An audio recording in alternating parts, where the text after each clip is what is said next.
성경 말씀 로마서 9장 11절입니다. 로마서 9장 11절 함께 읽겠습니다. 그 자식들이 아직 나지도 아니하고 무슨 선이나 악을 행하지 아니한 때에 택하심을 따라 되는 하나님의 뜻이 행위로 말미암지 않고 오직 부르시는 이에게로 말미암아 서게 하려 하사. 아멘. 믿음 그 정의와 특성 25항에서 28항까지를 생각해 보도록 하겠습니다. 25항 믿음의 두 가지 면에 대한 베르나르의 논지. 칼빈은 여기서 12세기 수도원 운동의 창시자인 클레르보 베르나르의 설교문을 인용해서 믿음의 두 가지면 소망과 두려움에 관한 논지를 간접적으로 설명을 하고 있습니다. 그의 설교의 내용의 요지는 인간은 어떤 의도 존재하지 않는 불의와 악행과 온갖 부패하고 타락한 영혼의 비참함을 가진 존재임을 베르나르가 직시를 하고 있습니다.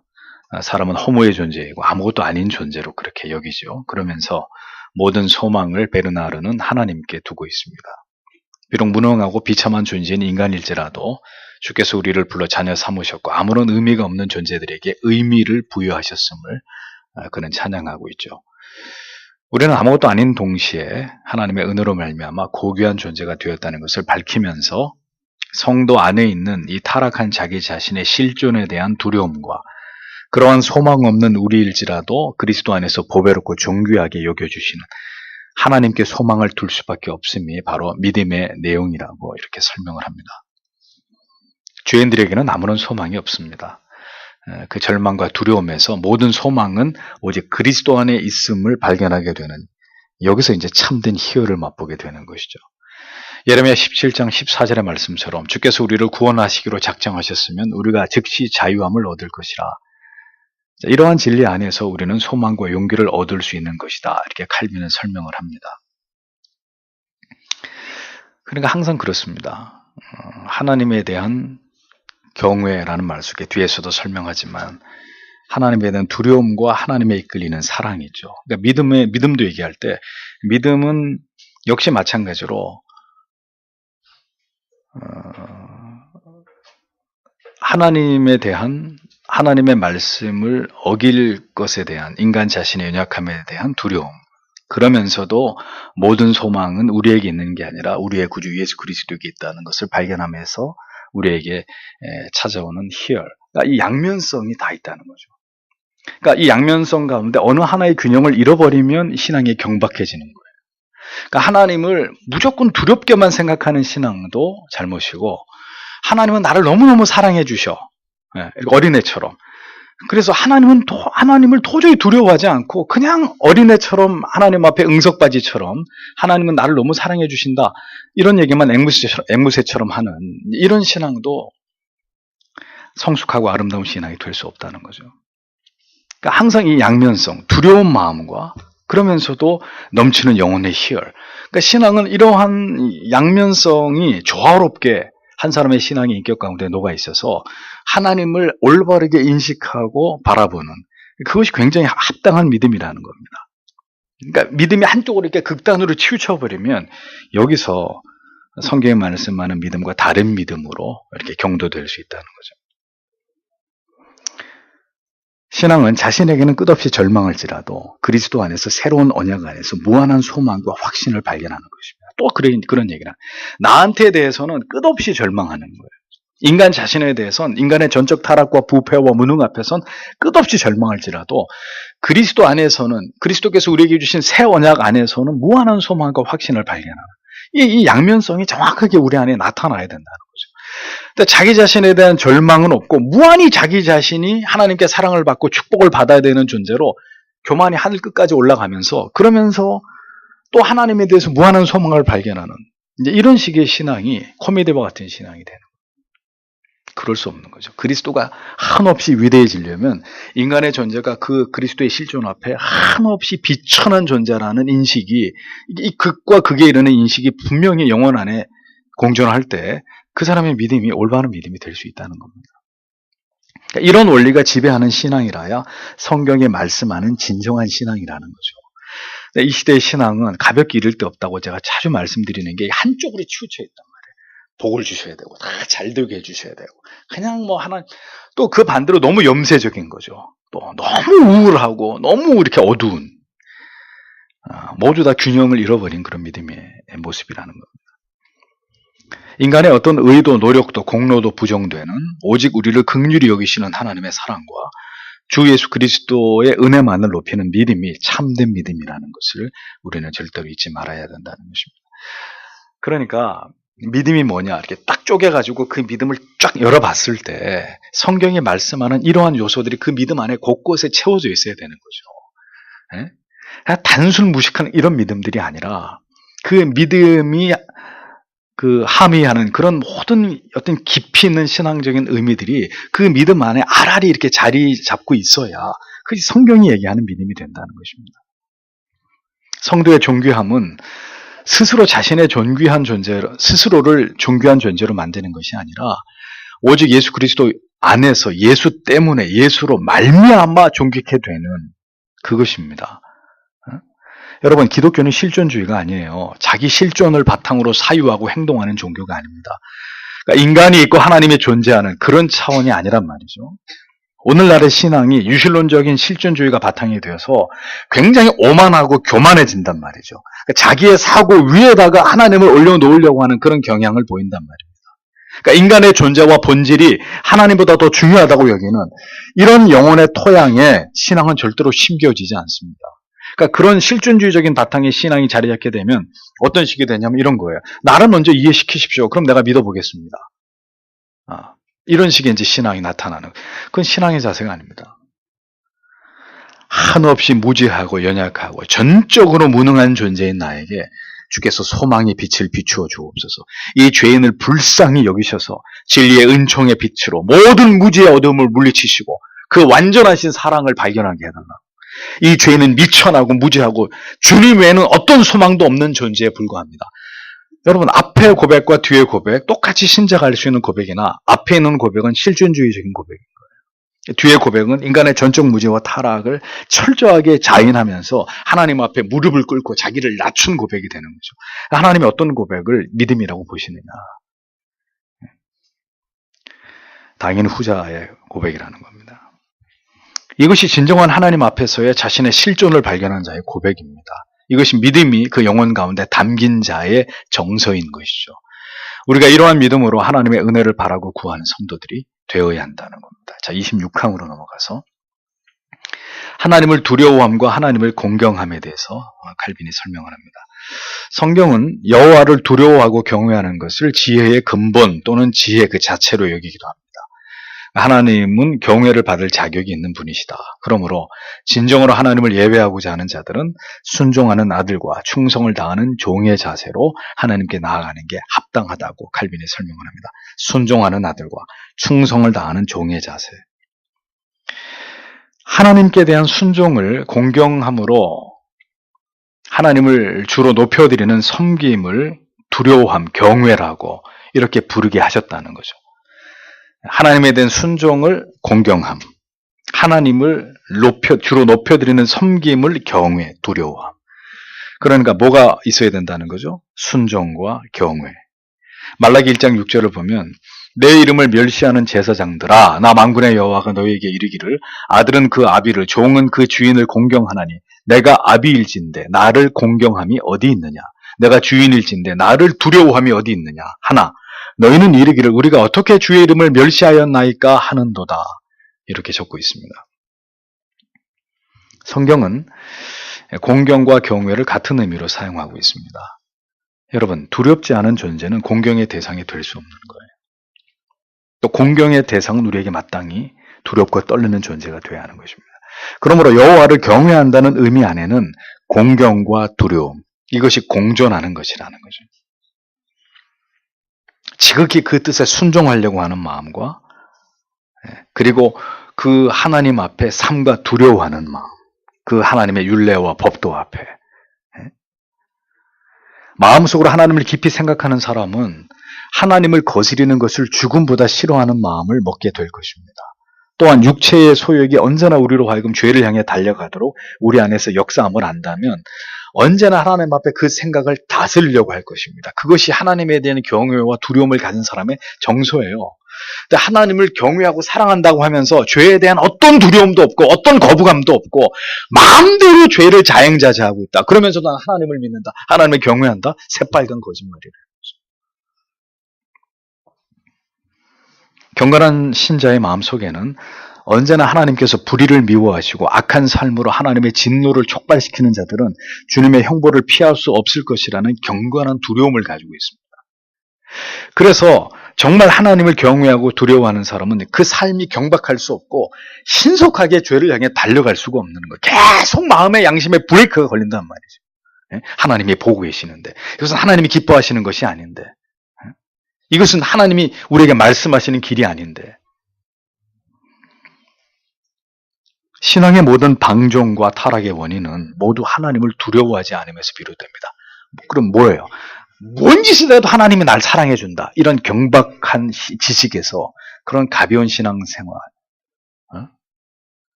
그런 모습들이 나타날 수밖에 없는 거죠. 시편 50편 21절에 내가 이 일을 행하여도 내가 잠잠하였더니 내가 나를 너와 같은 줄로 생각하였도다. 그러나 내가 너를 책망하여 내 죄를 내 목전에서 차례로 베풀리라 하시는도다. 무서운 말씀이 있습니다. 하나님께서 우리 죄에 대해서 우리가 열심히 죄를 지어도 침묵하고 계신단 말이에요. 그러면 어리석은 인간들은 어떤 생각을 하느냐? 하나님도 인간처럼 잘 이렇게 잊어버리는, 우리가 죄를 지었어도 그냥 깜빡깜빡 잊어버리고 그냥 넘어가 주시는, 대충 넘어가 주시는, 너희가 나를 그렇게 여기느냐? 이렇게 묻고 있는 거죠, 하나님. 그런데 하나님은 절대로 그런 분이 아니시라는 거죠. 반드시 우리 목전에서 잘못을 가려내시고 그에 대해서 보응하시는 하나님이라고 성경은 명시하고 있습니다. 하나님 앞에서 모든 경건한 두려움과 떨림을 잊어버릴 때 신앙은 급격히 무너지는 것이고 인본주의에 치우치는 것이고 범죄는 눈덩이처럼 불어나게 되는 것입니다. 27번째, 신자들의 두려움과 불신자들의 두려움을 이야기합니다. 요한일서 4장 18절은 사랑 안에 두려움이 없고 온전한 사랑이 두려움을 내어 쫓나니 두려움에는 형벌이 있습니다. 이렇게 말씀하고 있습니다. 여기서 말씀하는 두려움은 성도가 갖는 경건한 두려움이 아닙니다. 이 두려움은 불신앙에서 나오는 두려움으로 악인들이 갖는 두려움인데 자신들의 모든 죄악에 대해서 하나님의 징벌이 임할 것에 대한 어떤 막연한 불확실한 그러나 부정할 수 없는 두려움을 의미하는 겁니다. 그러니까 죄인들도 이런 거 있잖아요. 내가 천벌을 받을지 몰라. 자기들도 알아요. 천벌을 내가 이렇게 살다가 진짜 천벌을 받지. 이런 두려움이 있단 말, 원초적으로. 자신의 악에 대해서 어떤 식으로든 이 죄값을 내가 치르게 될 거라는 이런 막연한 두려움이 있단 말이죠. 계속 나쁜 짓을 행하면서도 양심의 일말의 가책도 없는 정말 그런 괴수 같은 사람이 있을까요? 있을까요? 네. 그러니까 계속 어떤 식의 압박을 받아요. 그러니까 어떻게 해요? 막 술을 먹는 거죠. 그걸 잊어버리려고. 네? 더 괴팍한 어떤 것에 몰입하면서 그렇게 되는 거잖아요. 저 김정은이처럼 보세요. 저 정상인가 저 나이에. 그러니까 제가 고도의 스트레스를 받고 있다는 얘기예요. 사실을 얘기하면. 젊은 사람이 몸이 저 지경이 됐다는 거는 막 수도 없이 사람을 죽였지만 그것에 대한 죄책감. 예. 맨정신으로 밤을 지샐 수 없을 거야. 아마. 너무 악한 짓을 많이 했기 때문에. 다 그렇다는 거지, 인간이요. 거기서 못 벗어난단 말입니다. 그런데 신자의 두려움은 하나님의 징벌에 대한 두려움이 아니라 우리의 죄성이 하나님의 뜻을 거스릴 것에 대한 두려움이에요. 악인들은 이러한 하나님의 진노와 징벌에 대한 위험만으로 그들이 각성을 하고 돌이키는 법이 없습니다. 절대로. 뭔가 이렇게 양심에서 들려오는 가책 때문에 내가 회개하고 하나님 믿어 이런 일은 안 일어난단 말이에요. 그러니까 악인들은 하나님을 모르는 사람들은 막연한 두려움을 느끼면서도 어떻게 해요? 그러면서도 오늘도 죄를 향해 달려가요. 그 두려움을 비우는 것이죠. 뭔가 두렵긴 하지만 그 두려움 때문에 내가 즐기는 죄를 내가 그만 지어야 되겠다. 이런 생각은 절대로 하지 않는다.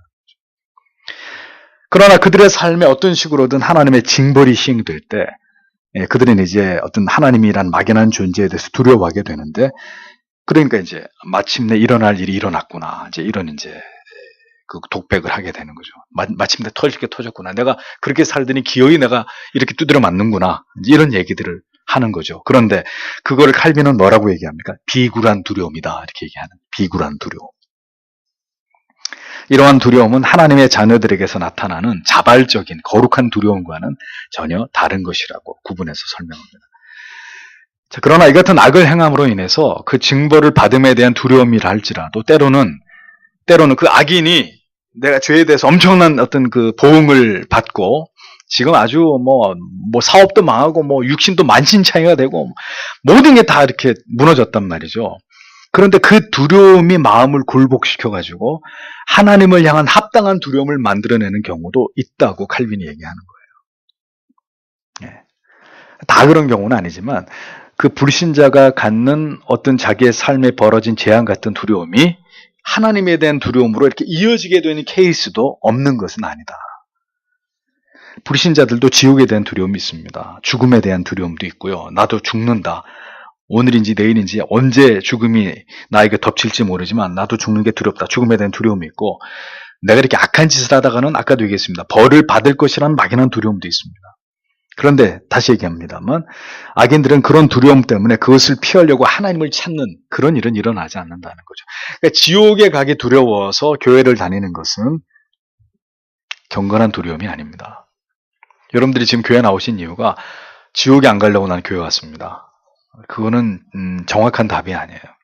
그거는 두려움에 이끌린 신앙 비슷한 불신앙입니다. 성경이 말하는 신앙은 지옥에 갈 것에 대한 혹은 징벌을 받을 것에 대한 두려움 때문에 그 두려움을 피하기 위해서 예수를 믿는 그런 식의 믿음이 아닙니다. 그런 식의 두려움을 얘기하는 게 아닙니다. 신자의 두려움은 그렇게 하나님의 크신 사랑과 자비와 긍휼을 내가 입었으면서도 여전히 죄를 범하고 있는 이 현실, 이 내 자신에 대한 두려움. 또다시 하나님과 친밀함을, 그 풍성한 은혜를 잃어버릴 것에 대한 두려움. 벌써 이 두려움의 질이 다른 거죠. 불신자들과. 그래서 다윗은 자신이 저지른 모든 추악한 죄악이 드러났을 때 어떤 기도보다도 뭘 기도했습니까? 나를 주 앞에 쫓아내지 마시고 주의 성신을 내게서 거두지 마옵소서 절규를 했습니다. 다윗의 가장 큰 두려움은 왕위에서 물러나야 될 것에 대한 두려움 이런 차원이 아니고요. 주님의 나를 멀리할 것에 대한 주의 성령이 내게서 거두어질 것에 대한 원초적인 영혼의 두려움이었습니다. 신자가 느끼는 두려움은 그 복된 관계의 단절에 대한 두려움이라는 거죠. 내가 하나님의 마음을 아프시겠다는 것에 대한 두려움입니다. 여러분, 철이든 자녀의 두려움은 철이든 자녀가 뭔가를 잘못해서 부모님에게 꾸중을 들을 때 내가 부모님의 마음을 얼마나 아프게 했을까? 내가 이렇게 함으로 인해서 아버지가 어머니가 나 때문에 얼마나 속이 상하셨을까? 여기에 대한 두려움인 거죠. 근데 철이 없는 자녀의 두려움은 뭐예요? 오늘 밤에 몇 대를 맞아야 되나? 응? 아니, 몇 대를 맞아야 오늘 밤에 그냥 상황 종료하고 내가 편안하게 잘 수 있나? 아버지가 그냥 엄마한테 전화 왔는데 너 오늘 죽었다. 도대체 오늘 얼마나 두드려 맞아야 모든 사태가 끝나? 이런 거에 대한 두려움이죠. 철이 없는 자녀는. 똑같이 두려운데 그 두려움의 내용이 다르잖아요. 그런 것입니다. 오늘 여러분의 두려움의 이유는 무엇입니까? 두들겨 맞을 것에 대한 두려움입니까? 아니면 내가 어찌하여 내게 이러한 은혜와 사랑을 베푸신 하나님 앞에 날마다 그 사랑을 배반하는 내가 이런 죄를 하나님 앞에 짓는 것인가? 여기에 대한 두려움입니까? 28번째요. 믿음은 하나님의 자비하심을 보장함. 믿음은 하나님의 자비하심을 바라보는 것이라는 이 의미는 하나님께서 우리를 향하신 사랑을 우리에게 확신시키심으로 우리가 구원과 영생에 대한 풍족한 확신을 갖게 된다는 의미입니다. 하나님께서 우리에게 자비와 은혜를 베풀어 주시고 우리가 힘써 그 은혜 안에 거하면서 성령을 따라서 행할 때는 오전에 들은 여러분 로마서의 말씀처럼 생명과 평안을 누리는 거예요.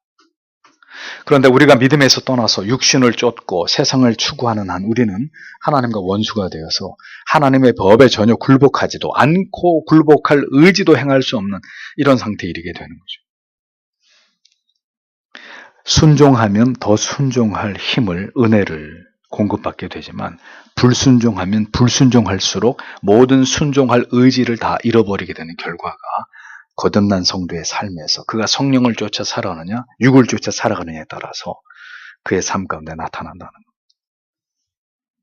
하나님께서는 자기 사랑을 우리 안에서 확신시켜 주실 때 우리는 구원에 대한 풍족한 확신을 얻습니다. 그럼 하나님께서 무엇을 통해서 우리 안에 자기 사랑을 확신시켜 주실까요? 두말하면 잔소리입니다. 하나님의 말씀이죠. 그러므로 신자가 하나님의 말씀을 청종하고 그 말씀을 즐겨 묵상할 때 나를 향하신 하나님의 사랑은 더 확고하다는 것을 깨닫게 되고 구원에 대한 흔들림 없는 확신을 가지고 살아가게 되어 있는 것입니다. 성경은 모든 하나님의 백성들의 마음 속에서 적개심을 제거하고 의심을 소멸시키고 은혜 가운데서 우리를 하나님의 자녀로 삼아 주셨으므로 우리에게 분명하게 이 진리를 제시해 줍니다. 모든 위험과 불안들이 제거되고 하나님께서 내 안에 시작하신 선한 일이 이루어지고 있음을 믿게 만듭니다. 모든 불안은 성도가 그렇기 때문에 하나님의 말씀을 멀리하면서 비롯되는 거예요. 오늘 여러분 가운데 까닭없이 불안함 때문에 괴로운 분들이 있습니까? 까닭없이 두렵고 까닭없이 뭔가 초조하고 뭔가 일이 잘 안 될 것이라는 이런 어떤 우려 때문에 마음이 힘든 분들이 계십니까? 왜 이런 불안들이 일어난다고요? 우리가 하나님의 말씀으로부터 멀리 떨어져 있기 때문입니다. 말씀과 멀어질 때 믿음은 퇴보하고 흔들리게 되는 것입니다. 믿음은 하나님의 사랑을 진리 안에서 깨닫고 현재의 삶과 미래의 삶에 대한 약속을 소유하는 것이고 모든 선한 일에 대한 든든한 확신을 얻는 것입니다. 그 가치가 반드시 옳다는 것에 대해서 굳건한 믿음을 소유하게 되는 것입니다. 당연히 이 또한 성경을 통해서 그렇게 되는 것이라는 거죠. 칼빈이 얘기합니다. 뭐라고요? 믿음은 이 땅에서 장수와 부귀 영화에 대한 약속이 아니다. 못을 받고 있습니다. 믿음은 오히려 이 세상에서의 삶이 아무리 초라할지라도 하나님께서 절대로 우리를 버리지 않으시고 영원한 곳으로 우리를 이끄시고 그곳에서 영원히 하나님과 함께 영생을 누리게 할 것이라는 확신으로 만족하는 것이다. 이렇게 설명했습니다. 또 칼빈은 힘주어 얘기합니다. 믿음의 주된 확신은 바로 장차 올 내세에 대한 기대에 있다고 칼빈이 이야기. 이 현세에서의 부귀와 영화가 아니라 믿음의 주된 확신은 내세에 대한 기대, 거기에 있다는 겁니다. 이 확신은 하나님의 말씀을 통해서 의심의 여지 없이 우리에게 주어지는 확신이라고 덧붙여 설명을 합니다. 그러니까 우리가 점점 믿음이 자라고 있다. 우리의 믿음이 점점 성장하고 있다는 증거는 그래서 이 땅에서 내가 다 잘 될 것이다 라는 그 희망에 부푸는 게 아니에요. 그게 믿음이 점점 커지는 사람의 정서와 마음이 아니란 말이에요. 믿음이 우리 안에 깊이 뿌리 내리고 그것이 우리에게 확신을 줄 때 우리의 마음은 어디를 지향하게 되느냐? 영원한 나라를 바라보고 그 영원한 나라에서의 하나님과 더불어 영생을 누리는 것에 딱 꽂히게 되는 거죠. 그래서 수고와 슬픔뿐인 세상을 그 하나님을 의지하면서 지나가는 거죠. 덤덤히 지나가는 거예요. 우리의 삶의 모든 것에 일희일비하지 않고 하나님을 바라보고 영원한 소망을 향해서 바람처럼 우리의 인생을 그냥 지나가는 거예요.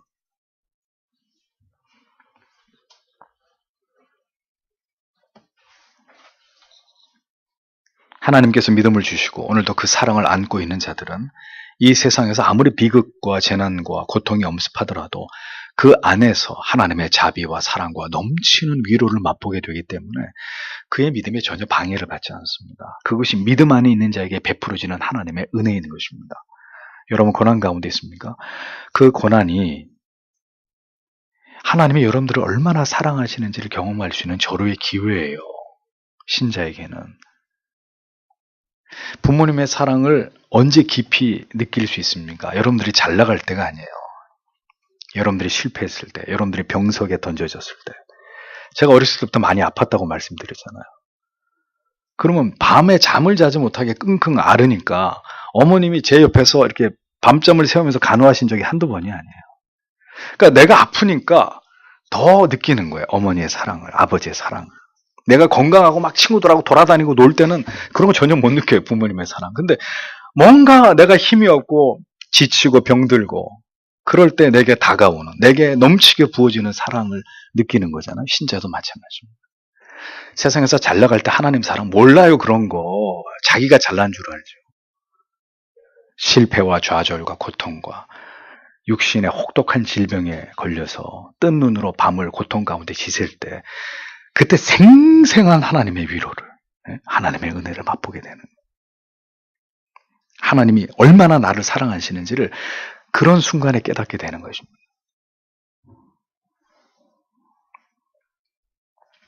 믿음의 원천은 바로 하나님께로부터 우리가 받고 있는 사랑에 기원합니다. 그러하기에 하나님께로부터 맛보고 있는 그 사랑과 선하신 성품에 대해서 다윗은 그것이 자기의 뭐보다 낫다고요? 내 생명보다 더 낫다고. 주의 인자가 내 생명보다 나으니 내 입술로 주를 찬양합니다. 노래하고 있잖아요.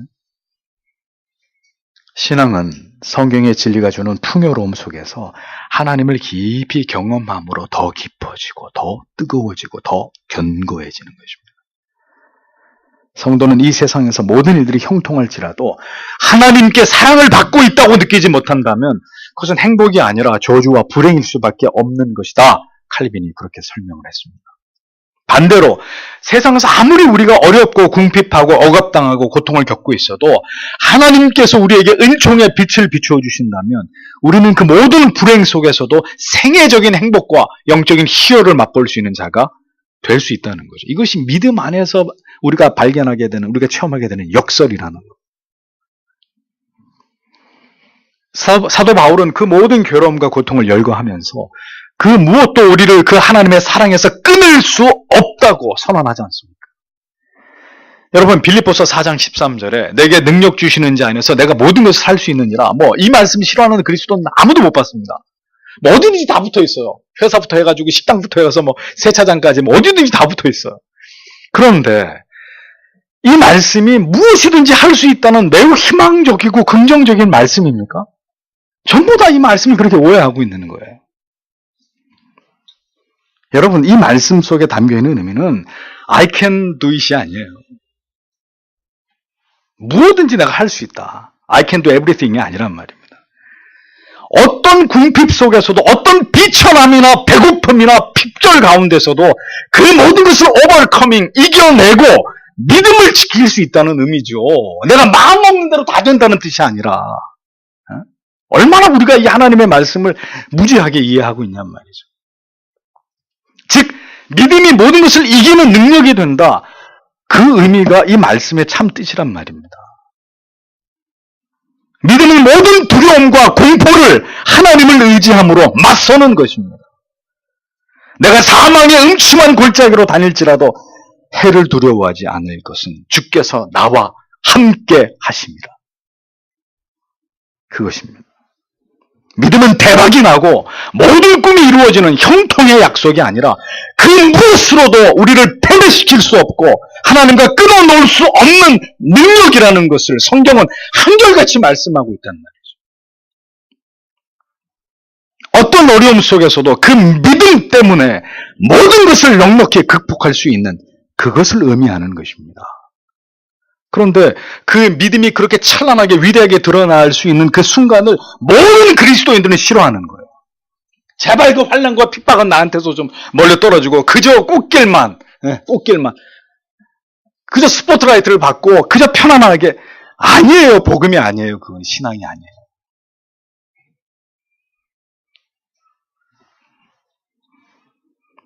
여호와로 자기 하나님을 삼은 것, 그 자체가 복입니다. 그래서 그 나라와 그 백성으로 선택된 그 자체가 복인 것입니다. 그것이 시편 33편 12절이 담고 있는 의미가 되는 것이죠. 여러분은 믿음을 그런 의미로 이해하고 계십니까? 믿음은 다 잘 돼야 된다는 것이 아니라 그 믿음 때문에 모든 고난과 시련을 이기고 순교의 자리까지, 두려움의 자리까지 나아가는 것. 성경은 바로 그것이 믿음이라고, 믿음의 자리라고, 믿음의 가치라고 분명하게 소리 높여서 말씀하고 있는 겁니다. 이 믿음의 진의를 붙들지 않으면 신자는 흔들리고 낙심하고 의심하고 무너질 수밖에 없습니다. 여러분이 잘 알고 계시는 믿음의 가치는 무엇입니까? 다시 한번 칼빈이 우리에게 무엇이 참 믿음이냐를 설명하는 이러한 내용들을 깊이 곱씹어서 여러분들이 이 말씀들을 잘 이해하셔서 하나님 우리에게 성경이 말씀하는 그 믿음을 주옵소서. 기도할 수 있는 저희가 되기를 바랍니다. 기도하겠습니다.